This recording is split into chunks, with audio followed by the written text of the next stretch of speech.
handout ya.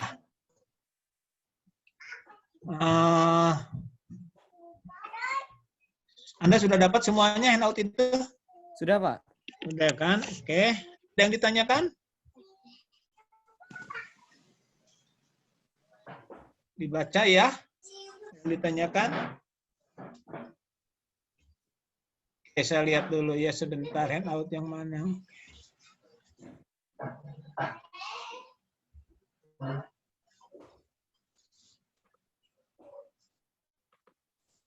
Aku baca.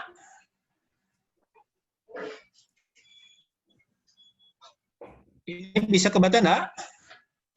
Bisa, Pak. Bisa ya. Ya. Oke. Ada yang ditanyakan enggak?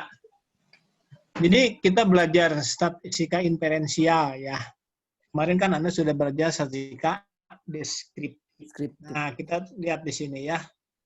Nah, kalau kita gambarkan dari sini, kenapa Anda belajar statistika deskriptif dan kenapa Anda juga belajar sekarang statistika inferensial.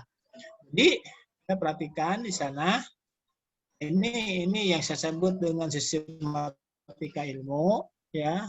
Ini sudah saya jelaskan, tidak salah. Jadi ini menjawab bagaimana proses terbentuk ilmu. Jadi, ketika Anda mencoba mendeskripsikan kejadian, artinya mendeskripsikan variabel, nah, deskripsinya itu benar-benar menjadi informasi yang berguna, ya, untuk pengambilan keputusan, maka deskripsi itu Anda memerlukan alat bantu. Alatnya itu adalah statistika deskriptif, gitu loh. Ketika Anda akan bagaimana Anda mendeskripsikan variabel, ya, bagaimana dengan kata lain bagaimana Anda mendeskripsikan kejadian-kejadian yang Anda teliti.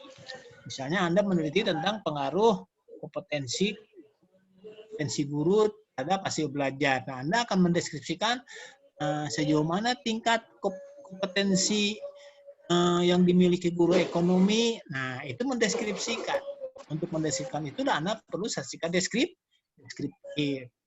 Nah, karena kejadian-kejadian di dunia ini saling berhubungan, ya, maka dalam ilmu ya dikenal apa yang disebut dengan nantinya itu proposisi.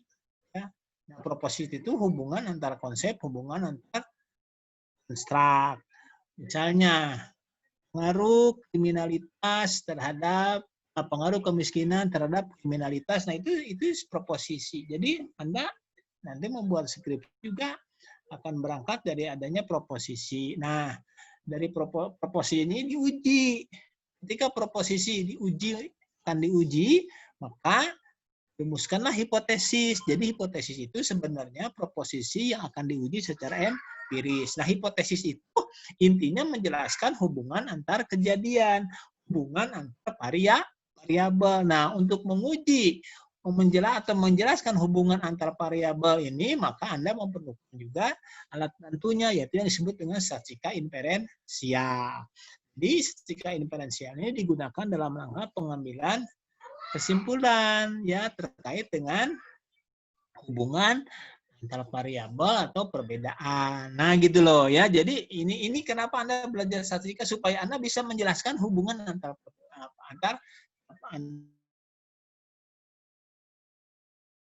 dan juga di samping itu ketika Anda melakukan prediksi ya, Anda juga memerlukan statistika inferensial. Jadi sekali lagi kita lihat nanti ya bahwa kenapa Anda belajar statistika inferensial ya digunakan untuk menjelaskan hubungan antar variabel, menguji perbedaan dan juga diharapkan Anda bisa melakukan prediksi. Nah, itu terkait dengan statistika inferensial. Oke, semuanya bisa Anda baca di sana. Yang perlu saya jelaskan itu terkait dengan ini sedikit ya. Jadi kalau kita bicara statistika inferensial, itu akan kita terapkan misalnya di dalam penelitian kuantitatif. Nah, apa yang disebut dengan penelitian kuantitatif? Penelitian kuantitatif itu adalah pendekatan dalam rangka menguji teori. Loh ya. Caranya bagaimana cara menguji teori itu?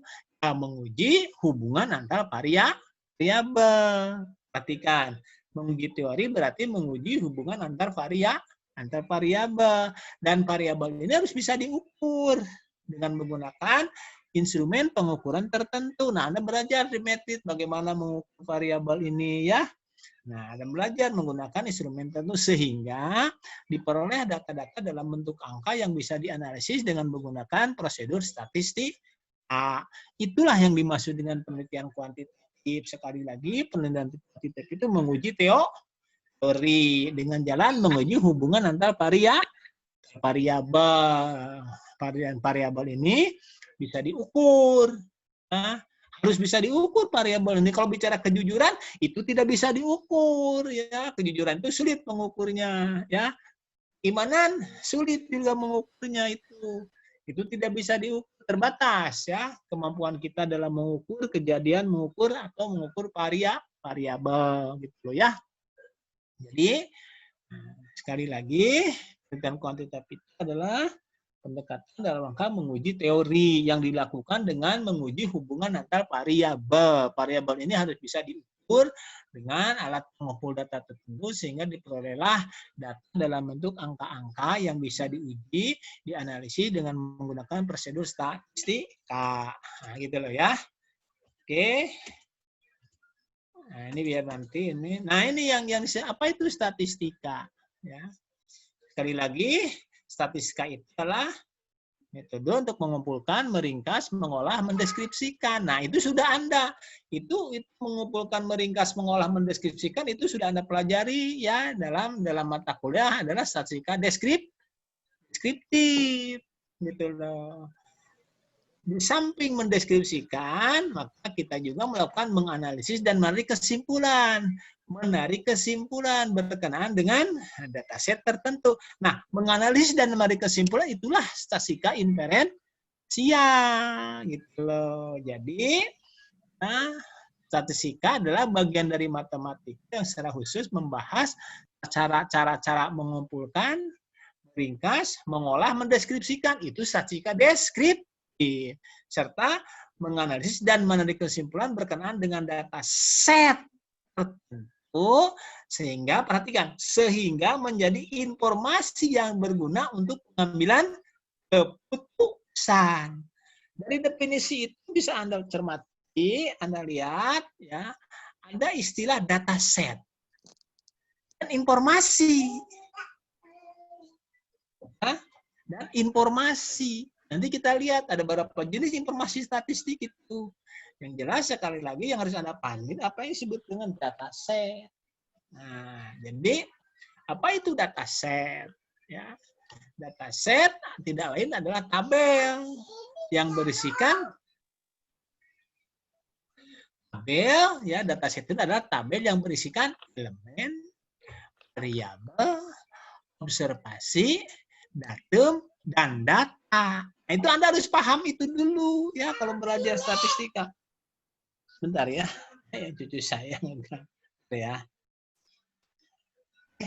Nah, Keke lagi ngasih kuliah dulu saya. Ya, ke Bunda ya. Di sini. Di sini. Lihat deh. Deh. Sini sini. Ya, sini. Jangan teriak-teriak ya. Oke, nah itu ya. Jadi sekali lagi, apa yang disebut dengan data set? Mungkin di statistika deskripsi juga sudah diperkenalkan tentang ini ya. Sekali lagi, data set itu adalah tabel yang berisikan elemen, variabel, observasi, datum, dan data. Apa itu elemen? Elemen adalah unit analisis yang karakteristiknya ingin diketahui gitu loh. Jadi sebetulnya kalau kita bicara dalam konteks penelitian, unit analisis itu mengacu kepada pertanyaan siapa yang akan diukur, yaitu yang subjek penelitian gitu loh ya. Itu yang namanya elemen itu. Elemen itulah unit analisis ya, atau disebut juga sebagai subjek penelitian. Nah, unit analisis ini bisa orang, secara individual, bisa kelompok misalnya MGMP, nah itu kelompok, atau organisasi, ya bisa perusahaan dan sebagainya.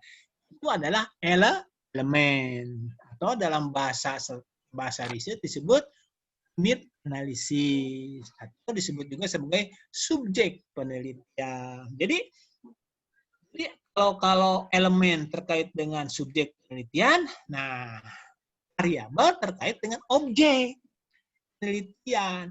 Apa yang diteliti? Subjek penelitian, siapa yang diteliti, siapa yang diukur.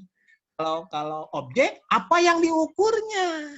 Nah, kalau itu berkaitan dengan apa yang disebut dengan variabel. Di muka sudah kita jelaskan variabel itu tidak lain adalah konsep yang diukur, ya, dengan menggunakan skala pengukuran tertentu. Nah, jadi kita katakan variabel itu tidak lain dalam bahasa statistika nih. Variabel adalah karakteristik elemen, karakteristik unit analisis, karakteristik subjek yang akan diukur berdasarkan skala pengukuran tertentu. Misalnya karakteristik karakteristik elemen yang akan itu jenis kelamin. Nah, karakteristik gender kan yang diukur, jenis kelamin laki perempuan, berat badan, tinggi badan. Nah, itu karakteristik yang akan diukurnya.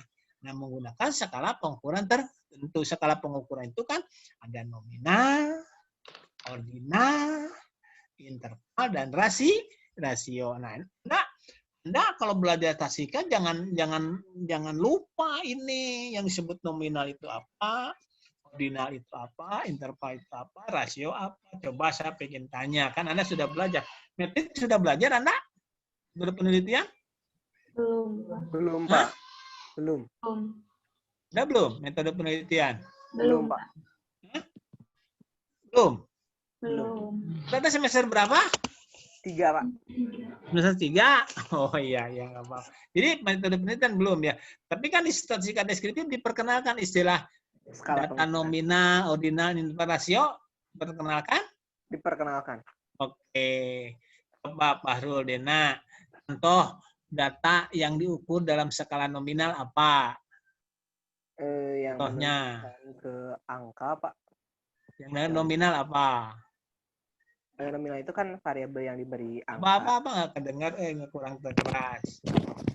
Jadi kalau misalnya nominal itu kan variabel yang diberi angka untuk menunjukkan kategori gitu. Jadi misalnya. Terus apa? Variabel apa? Coba. Contohnya apa ya? Nominal ya, Pak? Ya. Seperti agama. Nah, benar. Jenis kelamin. Itu agama, jenis kelamin. Nah, yang seperti itu. Gitu loh ya. Pak, ngerti lah kalau baca di handout saya ada ya. Ada di handout Bapak. Nah, observasi adalah pengukuran terhadap karakteristik elemen atau variabel yang diteliti. Jadi diukur, observasi itu kan pengukuran. Dilakukan observasi artinya kita lakukan pengukuran. Nah, hasil dari observasi atau dengan kata hasil dari pengukuran tersebut disebut datum, ya. Jadi datum adalah hasil pengukuran terhadap karakteristik elemen atau variabel penelitian pada masing unit analisis. Data adalah kumpulan dari datum atau kumpulan dari hasil pengukuran atau hasil observasi. Gitu. Jadi data itu kumpulan dari data-data. Datum adalah hasil observasi, hasil pengukuran. Contoh, perhatikan oleh Anda. Ini dataset, sebuah dataset. Ya. Ada elemennya nama bank. Itu analisis yang karakteristiknya akan diketahui, yaitu bank, itu elemen. Diobservasi 3 bank. Yang diobservasi itu yang diukur, yang diteliti cuma ada 3 bank, gitu loh. Pengamatan itu observasi, ya. Jadi ada 3 bank yang akan karakteristik apa yang akan diukur. Jadi karakteristik elemen yang akan diukur berdasarkan skala tertentu. Nah, itu kan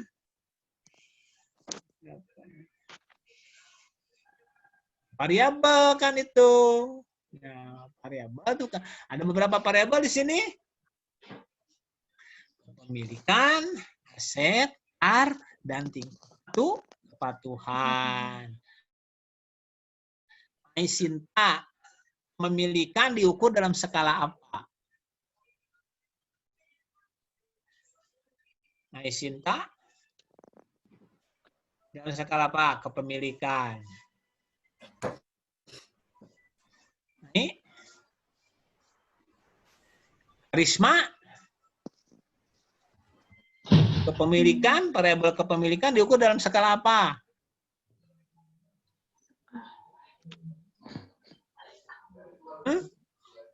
Yo, siapa yang bisa? Nama bank A, B, C, kepemilikan. A itu bank pemerintah, B bank swasta nasional, C bank asing. Nah, variabel kepemilikan ini diukur dalam skala apa? Nominal. Nominal, Nominal. betul. Kalau aset dan kar dalam skala apa? Ordinal. Aset dan kar. Siapa yang tahu? Oke, aset dulu. Aset dulu diukur dalam skala apa? Itu miliar rupiah.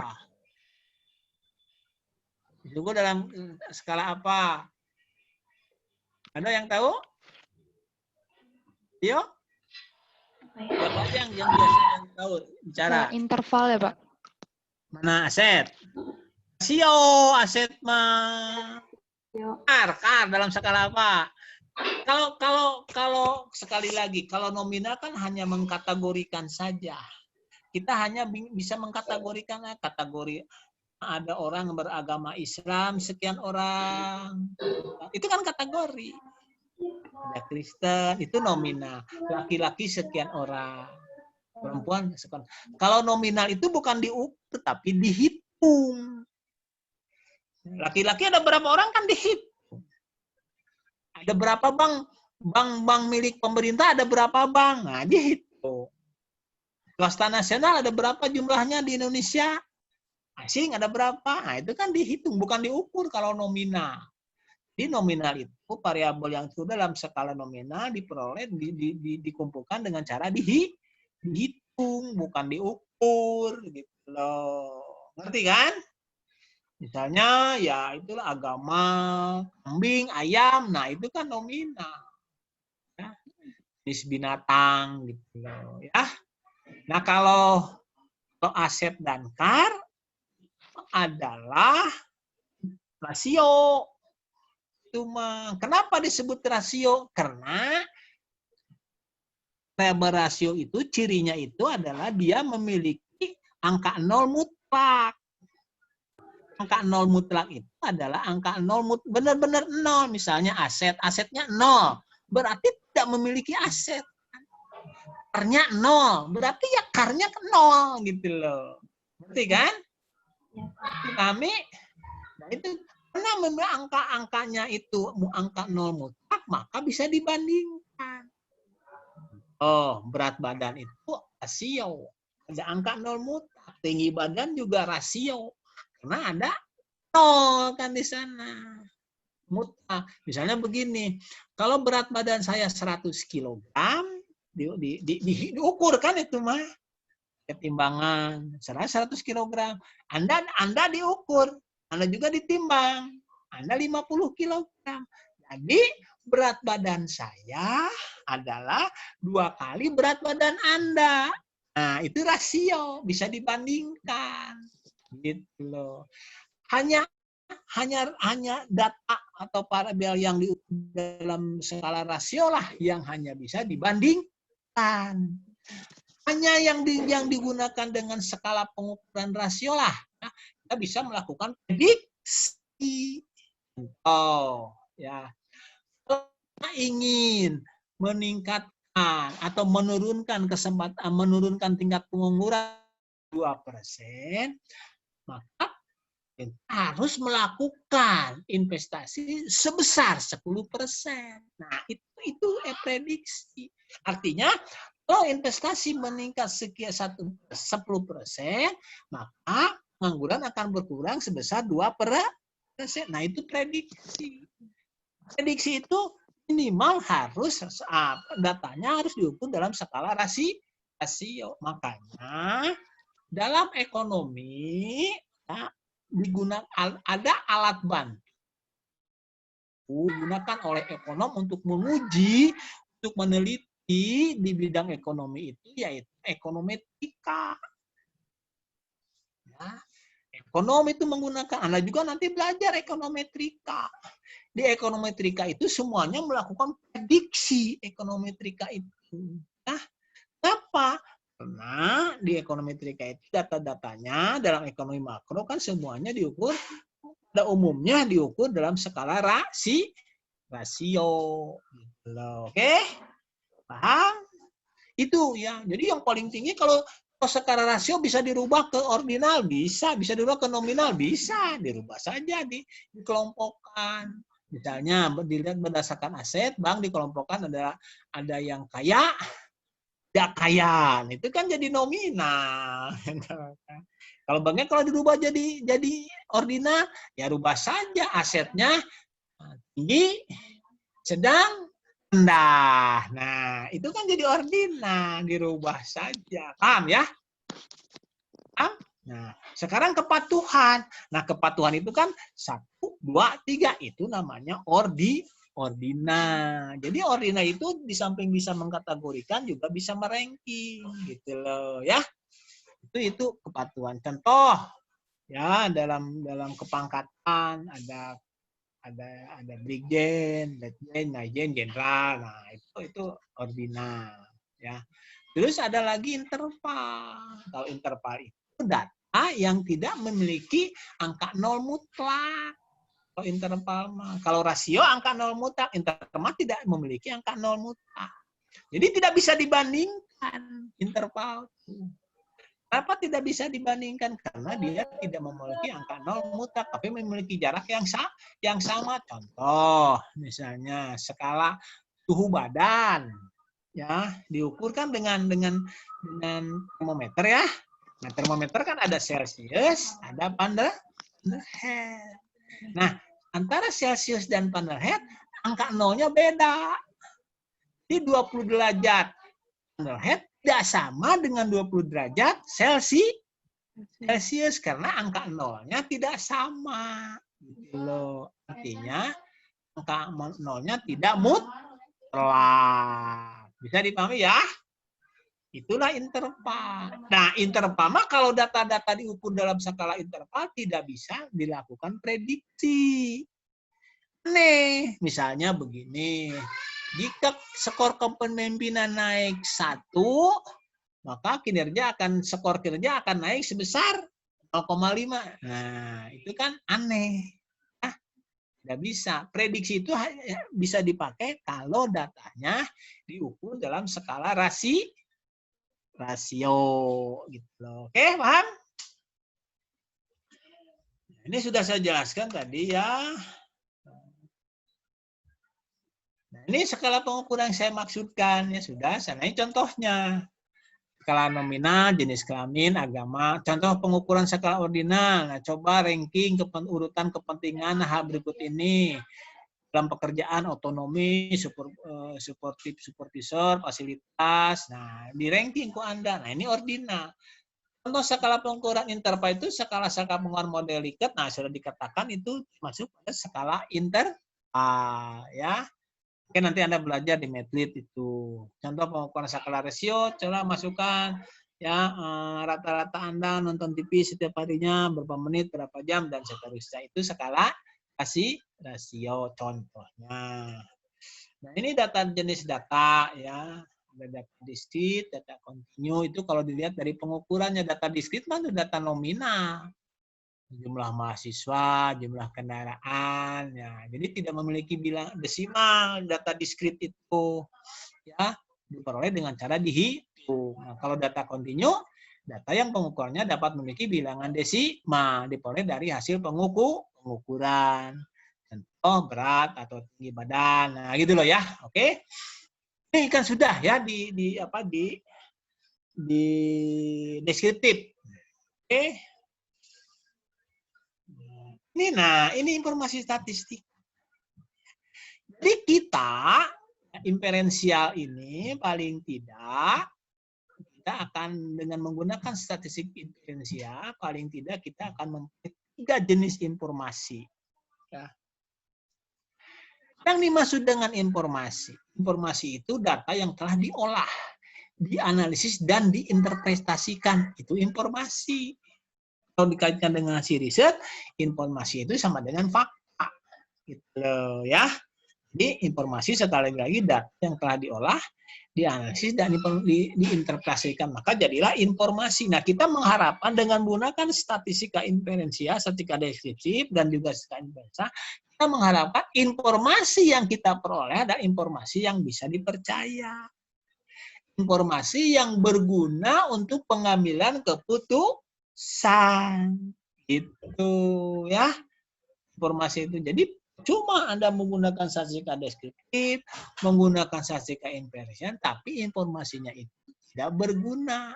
Tidak berguna apa? Untuk apa? Untuk pengambilan keputusan. Gitu loh. Misalnya, nah ya misalnya Anda menurut hasil penelitian ternyata cenderungannya rata-rata tingkat kompetensi guru itu masih rendah. Nah, benar nggak informasi itu? Gitu loh, ya. Kalau misalnya itu benar, nah untuk informasi itu bisa digunakan untuk pengambilan keputusan. Kalau begitu, ya kompetensi guru harus ditingkatkan. Yang mana saja, komponen mana saja yang harus ditingkatkannya. Nah, gitu loh, ya. Informasi. Nah, informasi terkait dengan statistika inferensial itu paling tidak kita bedakan menjadi 3. Terkait dengan estimasi parameter, rata-rata IPK mahasiswa perguruan tinggi Jawa Barat kurang dari 3. Betul tidak itu? Nah, diuji oleh kita. Jadi Bunapik belajar dengan Bunapik yang begitulah ya, belajar itu. Jadi mengestimasi sebuah parameter. Berapa IPK mahasiswa EPEB misalnya. Bisa diestimasi oleh Anda ya. Kabupaten Bandung hingga Maret 2016 sebesar 29,86%, pengguna IP adalah pelajar dan mahasiswa. Nah, itu bisa diuji. Ya. Oke, itu adalah estimasi sebuah parameter. Yang kedua, informasi yang kedua terkait dengan perbedaan 2 atau lebih parameter. Di Indonesia sampai akhir tahun 2008 misalnya, rata bank swasta lebih rendah dibandingkan. IPK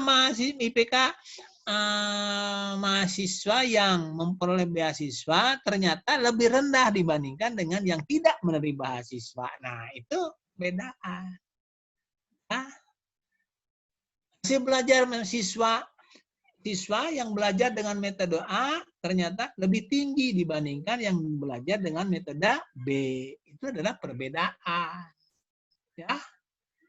Yang ketiga, hubungan antara 2 atau lebih variabel secara positif. Nah, secara positif itu hubungannya semakin tinggi X semakin tinggi Y, itu positif. Hubungan antar variabel, hubungan antar kejadian, hubungan antar konsep itu cuma 2 hubungan itu, bisa positif, bisa negatif. Kalau positif itu slope-nya ya positif slope-nya. Contoh kurva penawaran. Itu hubungan antara harga dan jumlah yang ditawarkan positif. Yang negatif, ya slope-nya negatif. Kurvanya juga turun dari kiri atas ke kanan bawah kalau digambarkan itu. Nah, semakin tinggi harga, semakin sedikit jumlah yang ditawarkan. Nah, itu hubungan antara harga dan jumlah yang ditawarkan adalah hubungannya negatif. Gitu loh. Semakin tinggi tingkat kompetensi guru, semakin tinggi hasil belajar siswa. Itu hubungannya apa itu? Positif.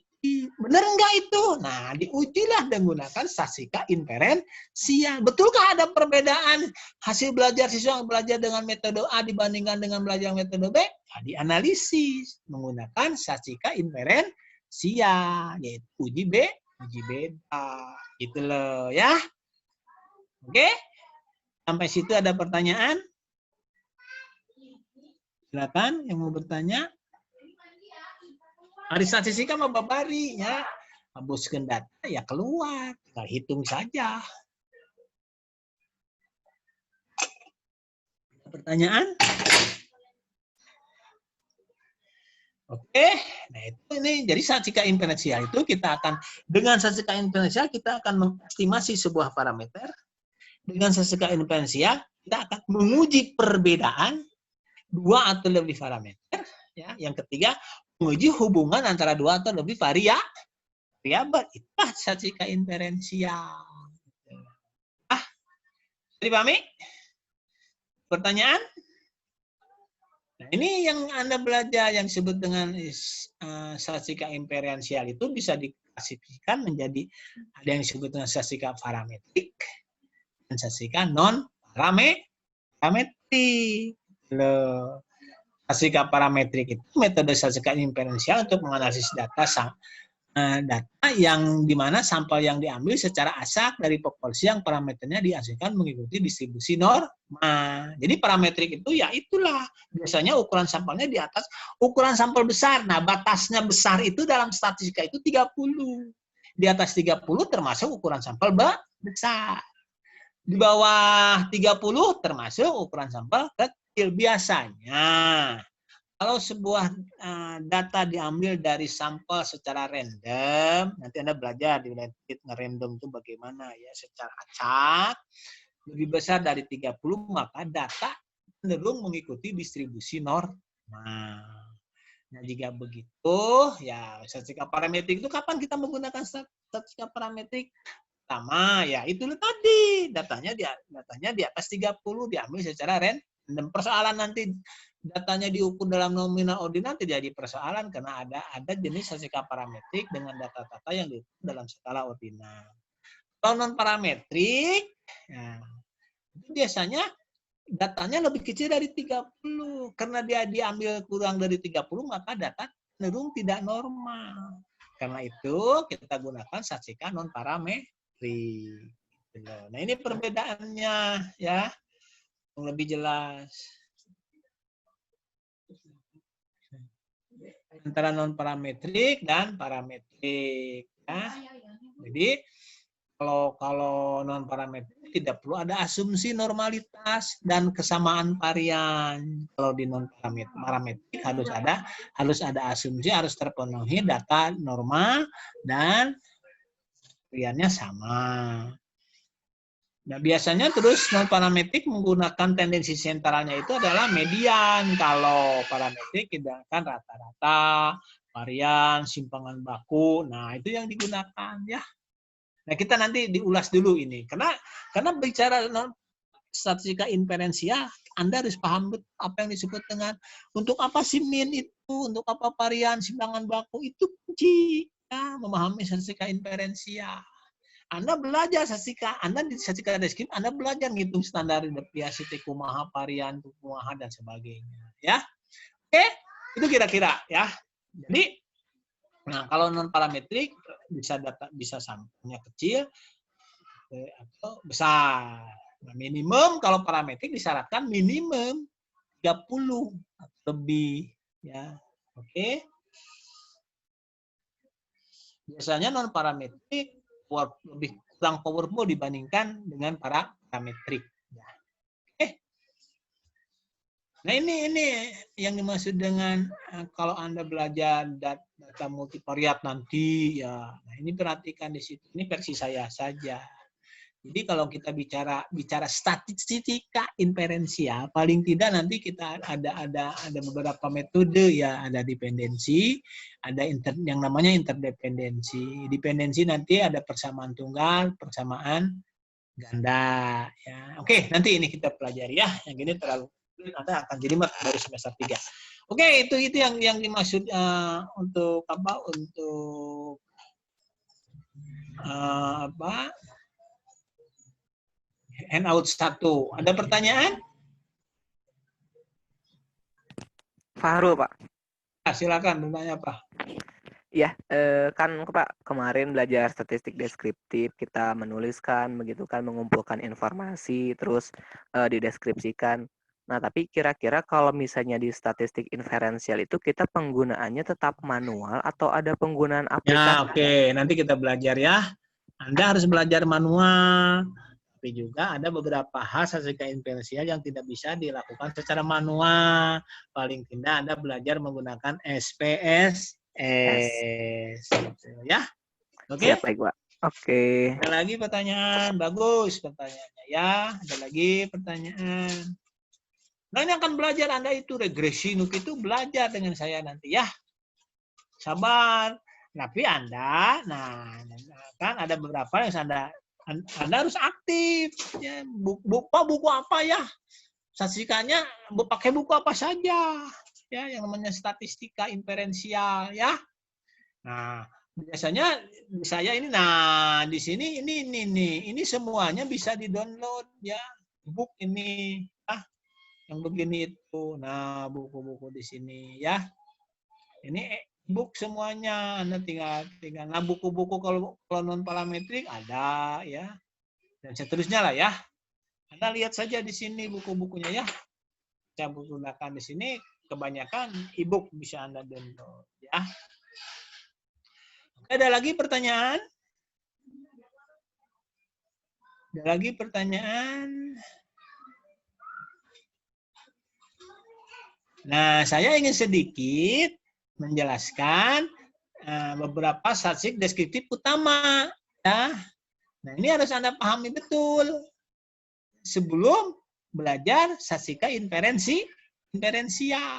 Anda kan kita belajar tentang ukuran pemusatan, gitu kan, bicara tentang rata-rata, ukuran variabilitas, Anda belajar tentang simpangan baku, varian dan sebagainya, ya. Nah, apa yang disebutkan ukuran pemusatan sudah ini di deskriptif. Ukuran pemusatan itu nilai yang mewakili karakteristik sekumpulan data. Pada umumnya, gitu kita bicaranya. Pada umumnya, nah ini biasanya kita menggunakan ukuran pemusatan ini tendensi sentral atau di deskriptif. Nah, kita menggunakan rata-rata. Kalau datanya interval dan rasio. Pada umumnya, nah, ya, pada umumnya IPK mahasiswa FEB adalah, nah pada umumnya itu kan rata-rata, gitu loh. Rata-rata sebesar sekian.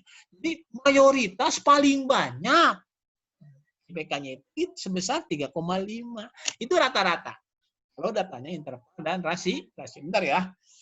Lihat dulu.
Ukuran pemusatan yang kedua adalah median. Itu dilakukan kalau datanya ordi. Nah, dan yang ketiga adalah modus. Kalau datanya nominal. Ini kan sudah Anda belajar sebenarnya, ya. Jadi kalau jangan begini datanya interval rasio, ya, nanti datanya ditampilkan dalam bentuk persentase, yang bagus gitu ya. Kalau datanya interval rasio, pakailah rata-rata, gitu, ya. Nah, ini ukuran kelebihannya, silakan Anda sudah tahu ini, ya. Yang jelas, hati-hati dengan rata-rata itu terhadap data ekstrim. Data ekstrim itu yang disebut dengan outlier. Outlier itu misalnya Anda mengumpulkan datanya itu 10, 20, 30, 40, 50, tiba-tiba ada angkanya 200, nah itu outlier. Hati-hati. Karena kan kalau dirata-ratakan akan membawa rata-rata meningkat. Misalnya begini, hasil ujian statistika itu ternyata di kelas Anda itu hanya berkisar antara 30, 40, 50, sekitar itulah 40, 50, 40, 50. Tapi tiba-tiba seorang ada nilainya 100. Nah, itu outlier. Atau ada nilainya 5. Nah, itu outlier. Gitu loh, ya, namanya itu data ekstrim. Hati-hati. Karena kalau dihitung akan rata-rata menjadi tidak bisa menggambarkan yang sebenarnya.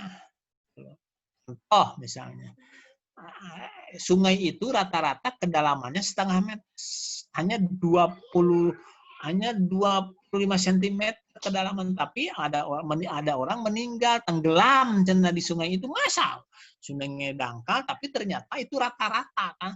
Padahal ada bagian sungai yang outlier yang kedalamannya ada 2 meter.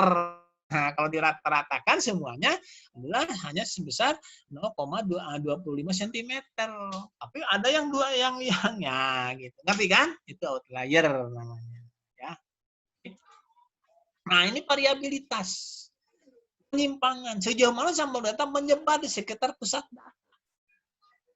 Penyimpangan. Menyimpang dari rata-ratanya. Nah, contoh.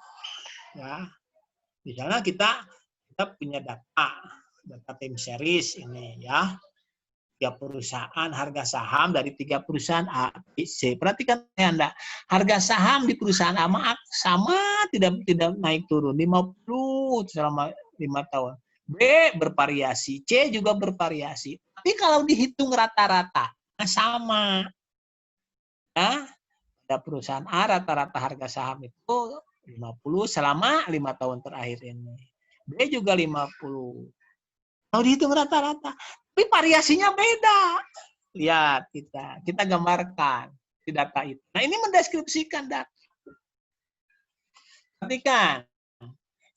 Yang di perusahaan A itu kan 50 ya garis lurus kan itu. Kan? A itu. Sedangkan yang B berfluktuasi. C berfluktuasi tapi tidak seperti fluktuasi B.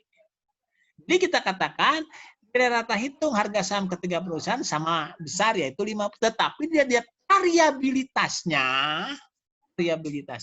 ketika kelompok data tersebut berbeda gitu loh.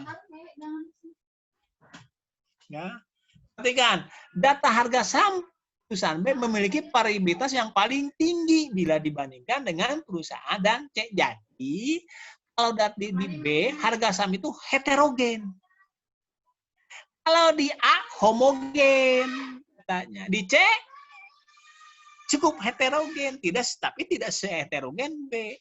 Jadi, data harga saham ketiga perusahaan itu cenderung heterogen. A, B, C cenderung heterogen. Kalau kita hitung, nah kita gunakan ukuran variabel itu biasanya digunakan data rank itu perbedaan besar kecil, data minimum dibanding perbedaan dengan data terbesar, varian dan simpangan baku. Anda sudah belajar. Nah kalau kita hitung statistik min ABC sama, tapi standar deviasinya lihat. Kalau A, simpangan bakunya 0. Ya variannya juga 0. Kenapa? Kenapa di A simpangan baku variannya? Karena datanya homogen. Ngerti? Gitu loh. Jadi kegunaan kita melihat simpangan baku dan varian itu untuk melihat sejauh mana data kita variabilitasnya. Di A, harga saham itu homogen. Di B, perhatikan di B, rata-ratanya sama 50, tapi standar deviasinya itu tinggi, 18,71.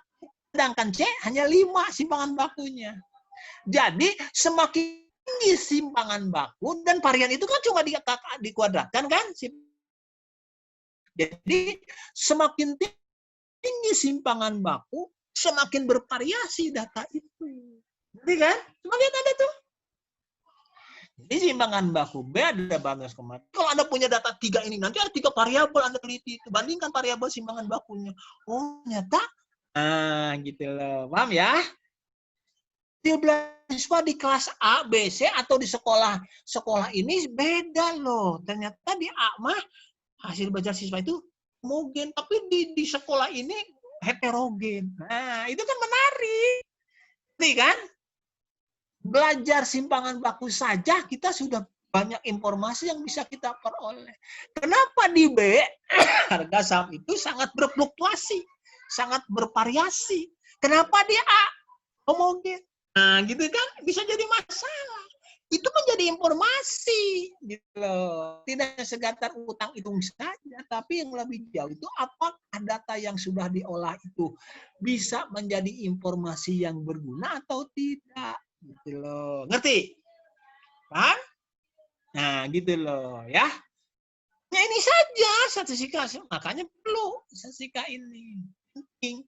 penting rata-rata simpangan baku itu dalam sasika parametri, dalam sasika inferensia.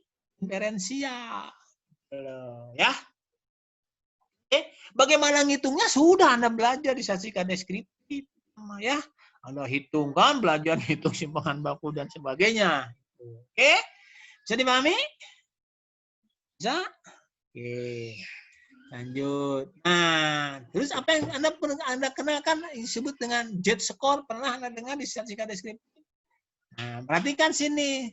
Salah satu manfaat penting dari sasika deviasi standar dan rata-rata dapat digunakan untuk data mentah menjadi data yang disebut atau distandarkan.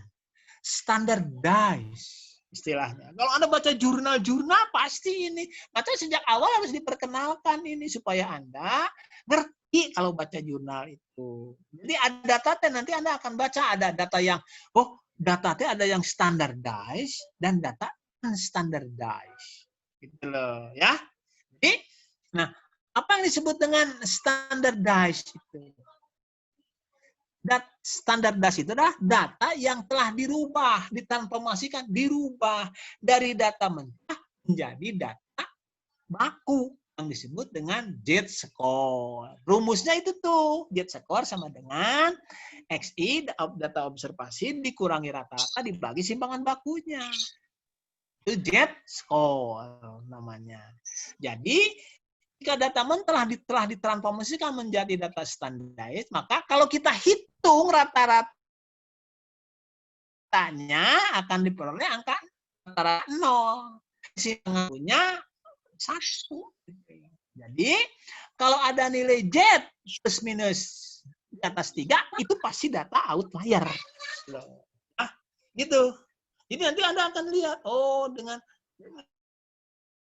nanti ketika Anda membuat prediksi, nah tidak perlu datanya distandarkan, tapi ketika Anda lihat berapa besar pengaruhnya, nah data itu harus ditransformasikan menjadi data baku atau data yang distandarkan, gitu ya. Oke? Jadi nanti ada data standardized, ada unstandardized.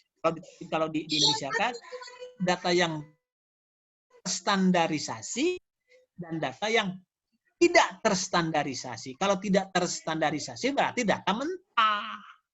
Kalau yang distandarkan data yang telah dirubah dalam angka baku.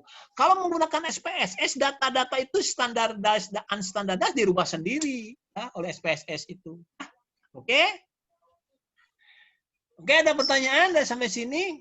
Kami. Ya, jadi nanti Anda kalau kita ingin melihat berapa besar pengaruhnya harus menggunakan angka standardized. Bagaimana kita memprediksi? Kita gunakan data mentah, standardized, gitu loh. Maka di SPSS nanti Anda akan kenal ada yang disebut dengan regresi unstandardized dan regresi standardized. Ya, ada beta, ada B nanti koefisien regresi itu. Oke, bisa dipahami? Lanjut.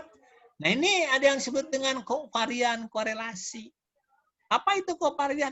Nah, di muka kita melalui sistematika kita meyakini betul bahwa kejadian-kejadian di dunia ini saling berhubungan.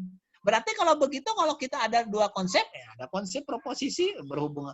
Kalau begitu, maka tingkat kemiskinan berhubungan tidak dengan tingkat kriminalitas. Nah, itu diuji. Jadi yang disebut dengan kovarian menjelaskan hubungan antara dua variabel. Kalau dikaitkan dengan sistematika ilmu, menjelaskan hubungan antara dua kejadian kriminalitas dan kejadian kemiskinan. Nah, diuji apakah ada hubungan tidak. Jadi angka kovarian itu hanya menjelaskan kalau kovariannya 0 mengandung arti antara X dan Y tidak saling. Kalau kovariannya positif, X-nya ada hubungan positif. Kalau kovariannya 0 menunjukkan X-nya tidak terdapat hubungan, ada hubungan negatif. Bagaimana menghitung kovarian? Nah, itu rumusnya. Ya. Contoh, ini ada data.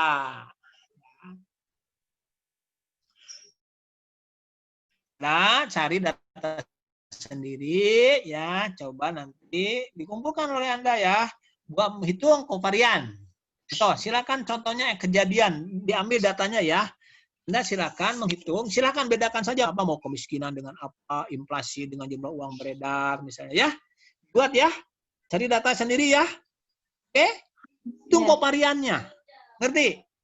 Nah, kovarian itu contoh, ini observasi, ada 10 pengamatan, ada X, ada Y, dihitunglah rata-ratanya ya.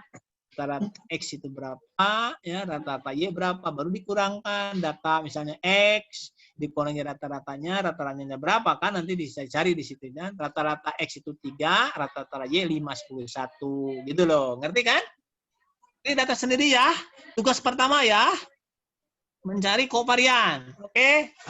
Dikumpulkan itu, nanti ya, datanya. Jadi cuma, sekarang 11, artinya apa ini? Antara X dan Y ada hubungan positif. Itu saja. Ya.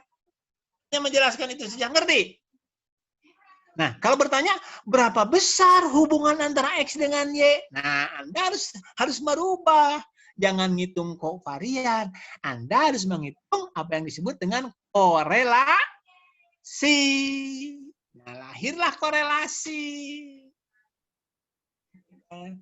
Ini berdasarkan koefisien kovarian diperoleh koefisien korelasi. Nah, perhatikan relasi positif X dan Y positif kan naik ke atas. Ini yang bawah negatif korelasinya.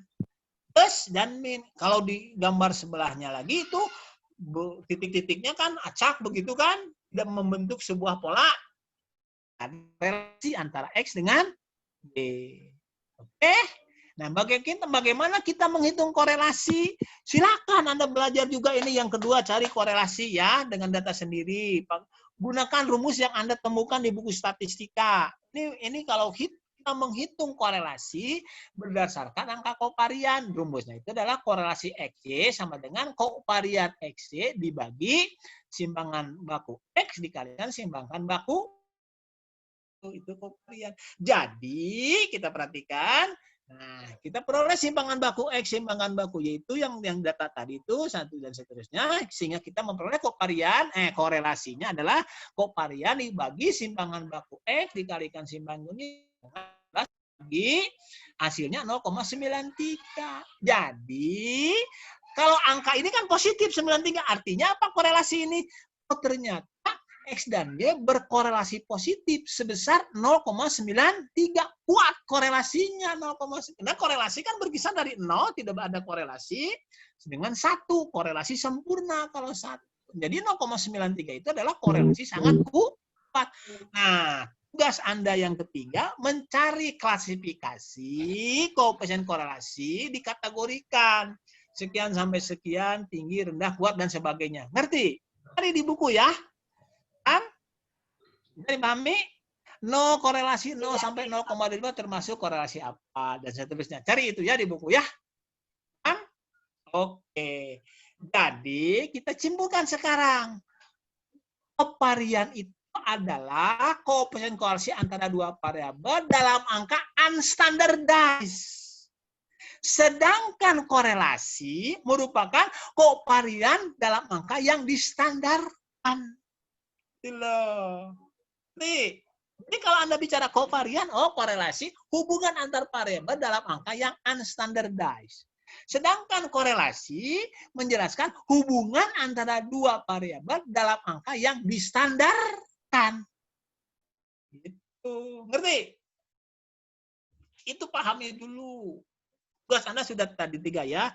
Menghitung kovarian, menghitung korelasi, lalu mencari klasifikasi eratan hubungan berdasarkan angka korelasi. Sekian sampai sekian termasuk korelasi rendah dan seterusnya. Bisa dipahami? Oke, jadi kovarian hanya korelasi dalam angka yang tidak distandarkan. Karena itu dengan kovarian kita hanya bisa menyebutkan ada hubungan positif, ada hubungan negatif. Atau tidak ada hubungan kalau kovariannya 0. Sehingga kalau Anda baca buku-buku di hasil riset di jurnal XY 0. Nah, artinya apa? Antara X dan Y tidak ada hubungan. XY lebih besar dari 0. Oh, ada. Kop X-nya dikecil dari 0. Oh, hubungannya negatif. Nah, berapa besar hubungan antara X dan Y? Anda harus mencari korelasi dalam angka yang distandarkan, yaitu koefisien korelasi. Ngerti? Paham tidak? Ada pertanyaan?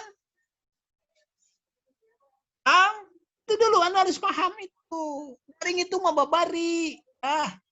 Itu nama. Tapi maknanya, oke? Nah, atas dasar angka koefisien kovarian dan korelasi, nanti kita kalau hubungan antar variabel itu lebih banyak dari 2, 3, 4, 5, nah kita bisa menyajikan kovariannya atau korelasinya dalam sebuah matrik. Matrik itu disebut matrik kovarian atau matrik korelasi. Nah ini yang disebut dengan matrik kovarian. Jadi misalnya ini ada variabel X1, 2, 3, 4, 5, 6. Nah, ini dibuat matrik kovarian. Kalau kovarian X1 dengan X1 disebutnya varian saja, angka varian ini mah. Angka diagonalnya X1 kovarian X1 dengan X1 itu varian, angka varian. Simpangan baku akar itu kan. Kovarian X1 dengan X2 kop. 1 X3 kop. Ngerti kan? Ngerti kan matrik ini? Bisa saja Anda masukkan kan kovarian X1 dengan X2 dimasukkan lagi kop di sebelah kanan atas kan? Angkanya kan sama. Ya kan? Angkanya itu sama. Jadi cukup gambar seperti ini. Oke. Nah ini matrik kovarian contoh. Ya, ini matrik kovarian. 1,73 itu varian 2,39 kovarian X2 dengan X2 itu varian disebutnya. Kovarian X1 dengan X2 adalah 1,18. Kita simpan di kanannya. Kovarian X1 dengan X2 kan bisa juga disimpan di samping 1,73 kan angkanya 1,18 kan? Sama saja itu, makanya dikosongkan atasnya. Ngerti nggak? Ngerti nggak? Allah, aing. Tidak, Pak, tidak mengerti. Oke, saya tanya sekarang. Paling lihat yang bawah. Kovarian, hubungan antara X1 dengan X2 berapa? Baca matrik itu. X1, X2, variabel X1, X2. Apa? 1,18. 1,18. Sekarang saya pindahkan. Baca lagi. Kovarian atau hubungan X1 dengan X2 kan bisa juga diisi di sebelah angka 1,73 kan ada 1 X2 kan? Iya. Masukkan angkanya di situ. Berapa angkanya di situ? 1,18. 1,18 juga kan? Itu ngerti? Paham. Sama saja ke pinggirnya. Oh iya, Pak. Makanya dikosongkan. Intinya sama, hanya ditranspos saja. Itu. Ngerti kan? Ya, Pak. Ya, Pak. Itu loh. Sekarang kovarian X1 dengan X3. 1,4. Tempatkan lagi di sebelah itu. Berarti X1, X3 kan di bawah X3 dimasukkan kan? Iya. Yang horizontal. Nah, gitu. Ngerti? Sama angkanya di sana. Ya? Paham? Paham, Pak.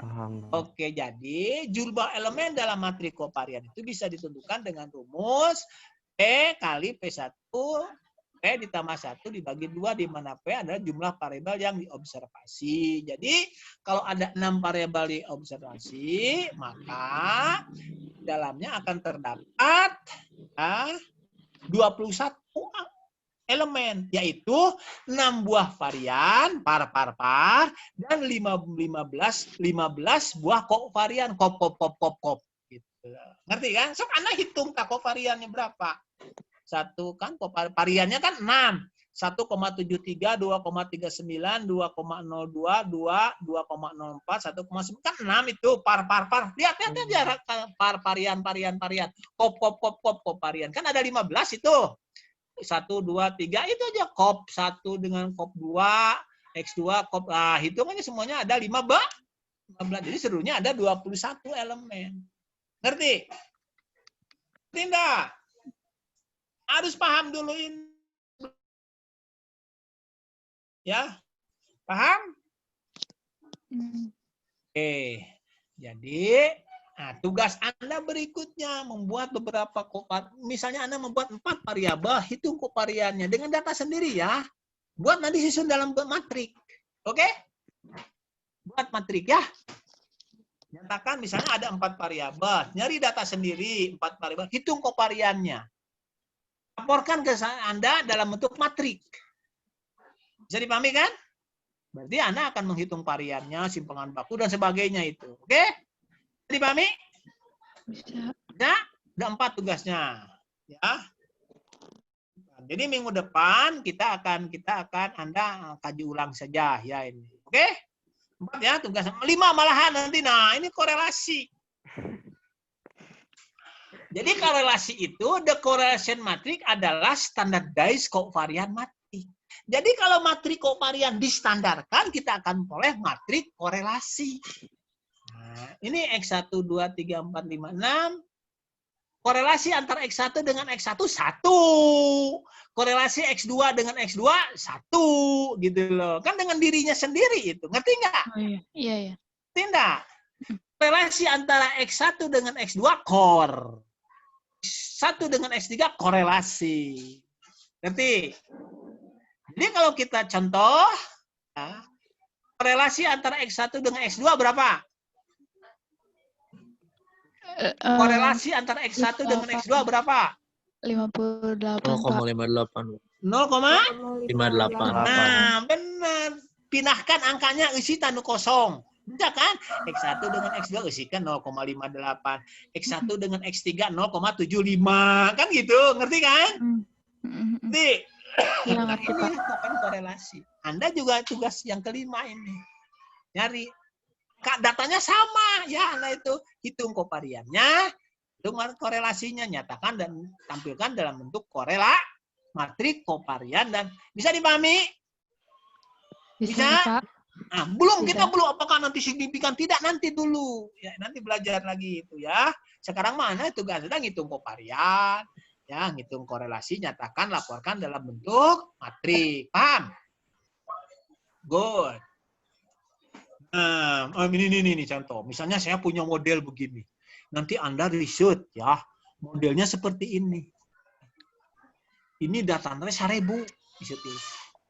Saya tidak perlu data 1000. Saya menggunakan matrik korelasi. Perhatikan.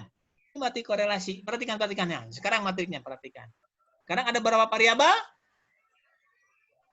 Bisa baca ini? 5, Pak. Ini bisa baca. 5, Ada berapa Pak. variabel?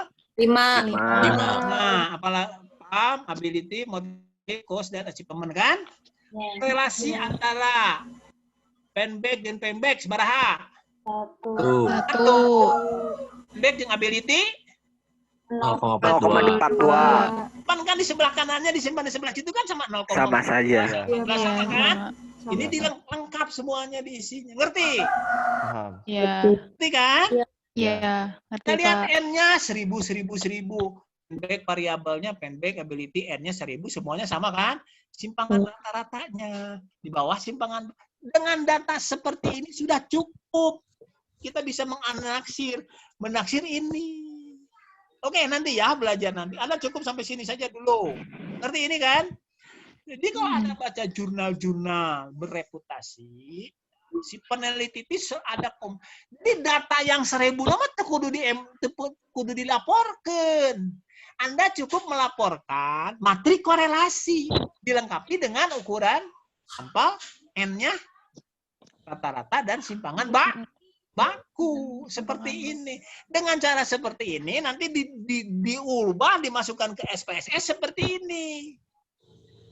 Ya, nanti belajar ini bingung ya oke lah, nggak apa-apa.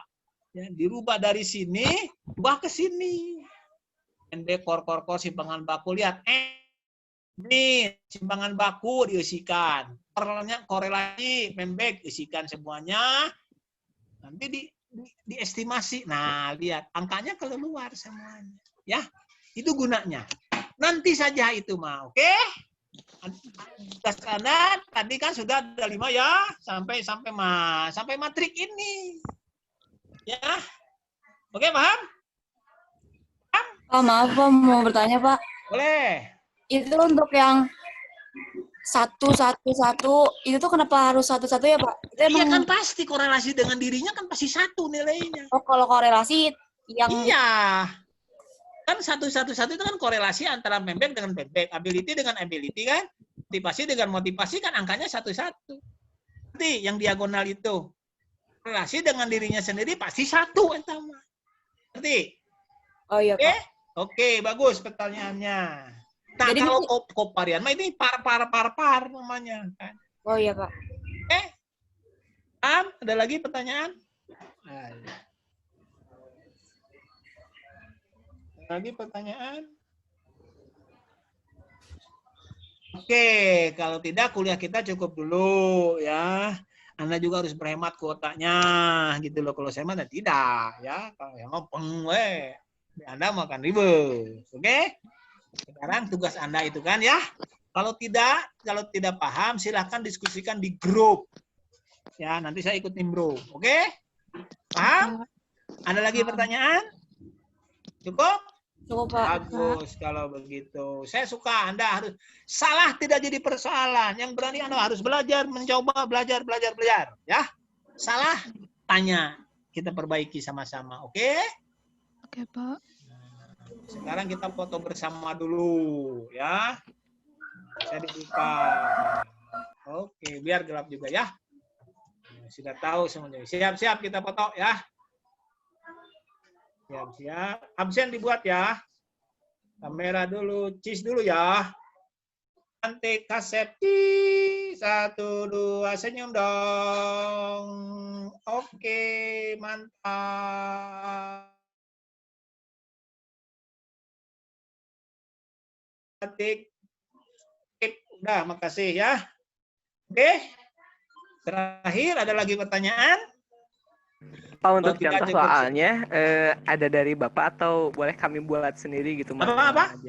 Contoh soalnya boleh dibuat manual atau ada Buat dari Bapak? buat manual dulu. Sekarang jangan banyak-banyak datanya, ya. Ya, jadi Mau 5, tidak usah berapapun. dari tidak usah dari sumber yang ada Ya gitu. Jadi dibuat aja silakan bebas cari ya. sendiri dan dari sumber yang ada boleh. Yang jelas Anda harus mengerjakan manual gitu-gitu. Baik, Ya, Pak. makanya jangan banyak datanya, 3 variabel saja. Silakanlah Anda mau improvisasi bagi Anda nanti dibuat matrik ini ngerti loh gitu Anda ya prosesnya. Oke?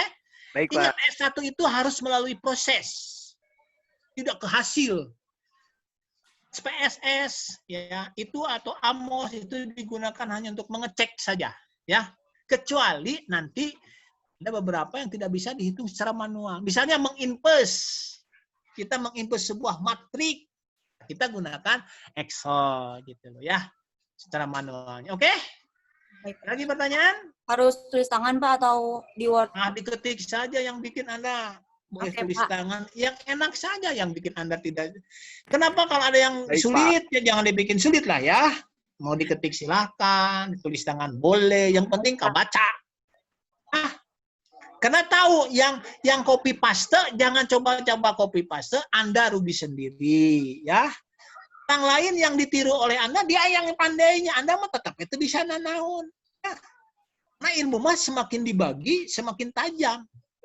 Ibarat pisau, kalau semakin banyak semakin banyak Anda ayo ngajelaskeun ke orang lain.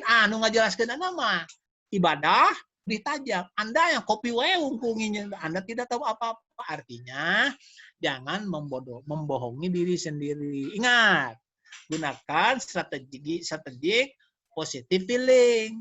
Jangan positive thinking ya, harus positive feeling, senang, suka, gembira, happy gitu. Oke? Ya?